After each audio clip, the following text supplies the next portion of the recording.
У Савецкім Саюзе вельмі любілі Богдана Хмельніцкага. Яго імем называлі гарады, вуліцы, плошчы, пра яго пісалі раманы, здымалі кіно. І ўрэшце была нават вайсковая ўзнагарода ордэн Богдана Хмельніцкага. Ці не адзіны выпадак, калі ордэну далі імя не расейца. Чаму так? І ці магло быць па-іншаму? З вами Кацярына Ваданосава, і мы гаворым пра беларускую ды украінскую гісторыю серыі перадач «Трызуб і пагоня». У 1954 годзе у савецкай Украіне шырока адзначаліся 300-ыя ўгодкі Пераяслаўскай рады. Там было ўсё, ад вулічных дэманстрацый да жывапісных палотнаў, як, напрыклад, вось гэтае «Навекі з Масквой». Яно было напісанае на пару гадоў раней, таму Хмельніцкі тут яшчэ нагадвае Іосіфа Вісарыёнавіча. Усё гэта рабілася з адной толькі мэтай – падкрэсліць, што Украіна заўжды была з Масквою на расійскім баку. І Хмельніцкі такі сабе супергерой у гэтай інтэграцыйнай гісторыі. Але ці была інтэграцыя? Сапраўды, з 1648 года Украіна палала. Гэта час казацкай вайны, Хмельніччыны за правы і вольнасці казакоў. Чаму? Бо улады Рэчы Паспалітай вырашылі адабраць у казацтва аўтаномны статус і звесці наўпрост да падраздзялення ў агульнай арміі караля, лічы падпарадкаваць казакоў польскаму міністэрству абароны. Колішні пісар, пасля сотнік Богдан Хмельніцкі, маючы яшчэ і асабістыя крыўды за адабраны бацькаў маёнтак у Суботаве, пачаў казацкі закалот, свой паход справядлівасці. Нібыта на пачатку і не супраць караля Уладзіслава, да якога ён ставіўся з павагай, але супраць магнатаў і шляхты за праваслаўную веру, правы і вольнасці. А ўжо пазней за казацкую дзяржаву, стаўшы гетманам, бацькам палітычнай казацкай нацыі.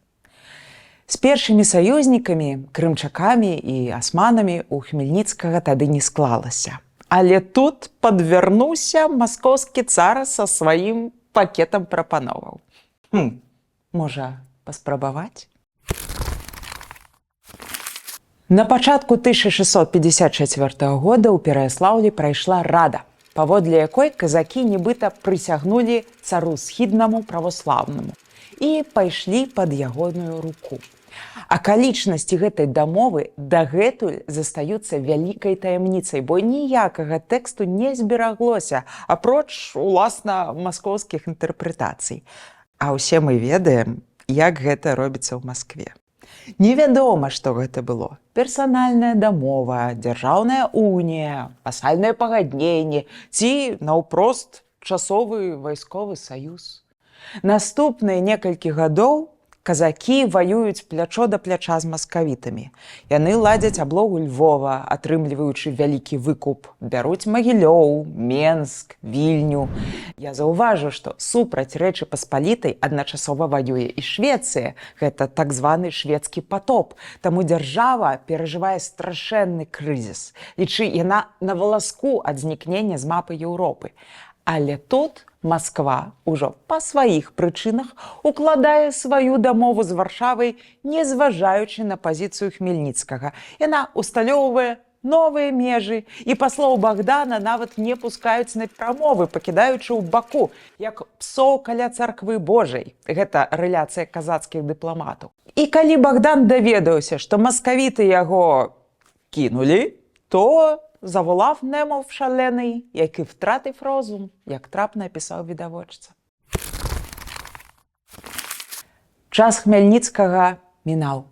Разумеючы ўсю глыбіню маскоўскага кідалава, у весну 1657 года Богдан піша ліст да караля Яна Казіміра. У ім ён дзякуе за візіт польскіх дыпламатаў і асцярожна пытаецца пра магчымасць вярнуцца ва ўлонне Рэчы Паспалітай.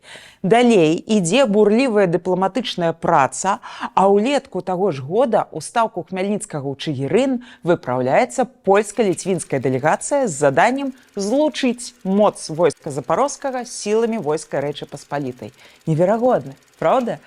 Але у ліпені у Хмельніцкага адбываецца кровазліццё ў мозг, гетман на пэўны час губляе мову і памірае.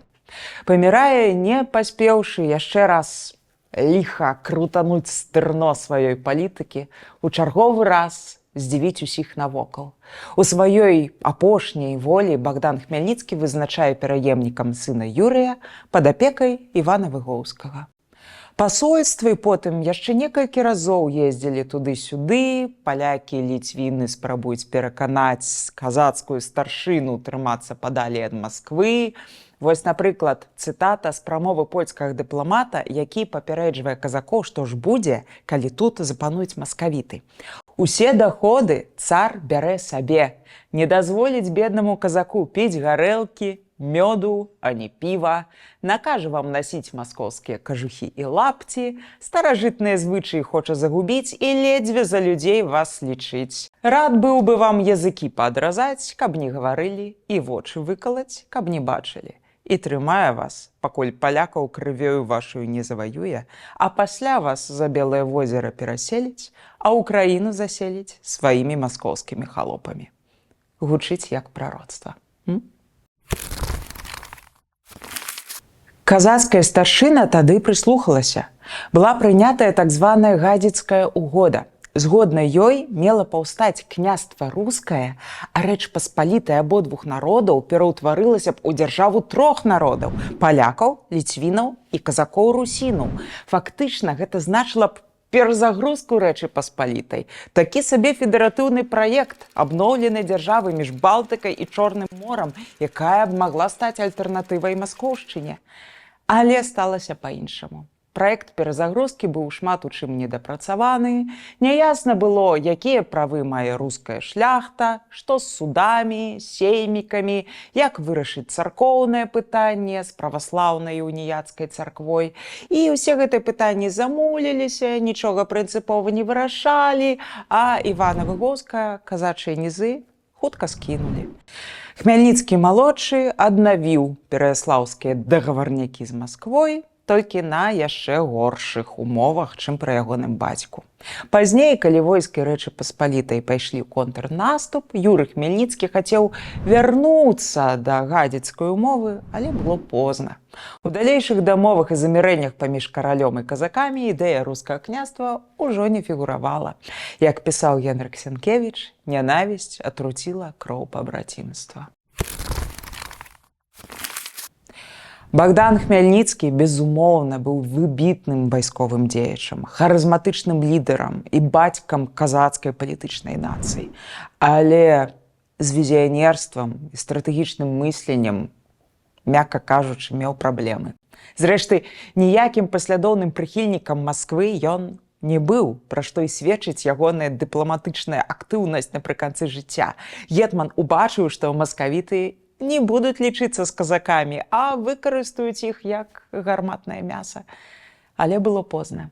А расійцы дагэтуль носяцца як з пісанай торбай з той пераяслаўскай радай і наратывам, маўляў, казакі заўжды падтрымлівалі Маскву. Вельмі верагодна, што калі б Богдан не памёр у 1657-м, гісторыя магла б пайсці зусім па-іншаму. Як заўсёды, мы вельмі ўдзячныя за ўсе вашыя падабайкі, каментары, асабліва за вашыя данаты. І не забудзьцеся падпісвацца на наш канал. Будзьма разам з сапраўднай гісторыяй. Будзьма разам з Украінай.